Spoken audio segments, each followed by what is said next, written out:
പിതാവിന്റെയും പുത്രന്റെയും പരിശുദ്ധാത്മാവിന്റെയും നാമത്തിൽ ആമേൻ. ഈശോയിൽ സ്നേഹം നിറഞ്ഞവരെ, ഇന്നത്തെ സുവിശേഷം വിശുദ്ധ ലൂക്കാ അറിയിച്ച സുവിശേഷം 8-ാം അധ്യായം 1 മുതൽ 8 വരെ വാക്യങ്ങളാണ്. ഈശോയെ അനുഗമിച്ച ഭക്തരായ സ്ത്രീകളെ കുറിച്ചുള്ള വിവരണവും തുടർന്ന് വിധക്കാരന്റെ ഉപമ ഈശോ പറയുന്നതുമാണ് ഇന്നത്തെ സുവിശേഷം.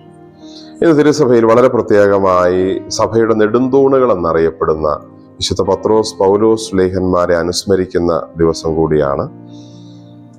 ഈശോ സഭയെ സ്ഥാപിക്കാൻ ഉറപ്പുള്ള പാറയായി പത്രോസിനെ കണ്ടു. ആ സഭയുടെ വചനപ്രഘോഷണം ഏറ്റവും വലിയ ദൗത്യമായി അവരെ ഏൽപ്പിച്ചപ്പോൾ അതിൻ്റെ ഏറ്റവും നല്ല മാതൃകയായി ജീവിതം കൊണ്ടും വാക്കുകൊണ്ടും എങ്ങനെ പ്രഘോഷിക്കണമെന്ന് പൗലോസിനെ കാണിച്ച് നമുക്ക് മാതൃകയാക്കുകയും ചെയ്തു. ആ രണ്ട് വലിയ വിശുദ്ധ ശ്രേഷ്ഠരെ അനുസ്മരിക്കുന്ന ഈ ദിവസം അവരുടെ മാധ്യസ്ഥം നമ്മുടെ ജീവിതത്തിലും നമ്മുടെ സഭയിലും പ്രത്യേകമായി പ്രാർത്ഥിക്കാം.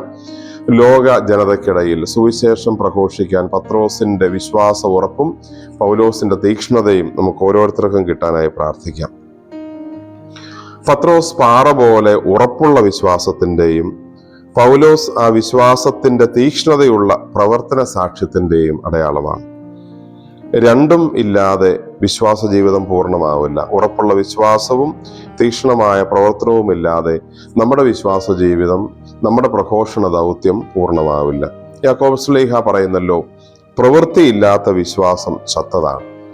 ഈ രണ്ട് ശ്ലീഹന്മാരെയും ഒരുമിച്ച് ചേർക്കാവുന്ന ഒരു തിരുവചനമാണിത്.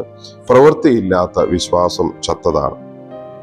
നമ്മൾ ഇന്നത്തെ സുവിശേഷത്തിൽ കാണുന്നു, പുരുഷന്മാർ ഉൾപ്പെടെയുള്ളവർ ഈശോയോടുകൂടെ നടക്കാൻ പേടിച്ചപ്പോഴും കൂടെ നടക്കാനും അവനെ പിൻചെല്ലാനും ധൈര്യം കാണിച്ച, ഈശോയ്ക്ക് ആശ്വാസമായി മാറിയ സ്ത്രീകളുടെ പ്രവർത്തന സാക്ഷ്യത്തെക്കുറിച്ച് ഇന്ന് സുവിശേഷത്തിൽ നമുക്ക് ചിന്തിക്കാം.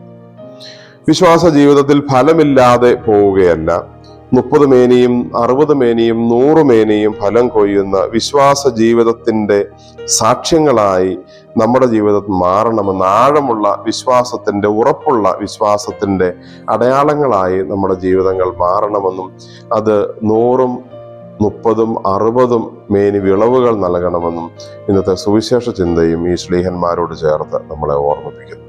നമുക്ക് പ്രാർത്ഥിക്കാം.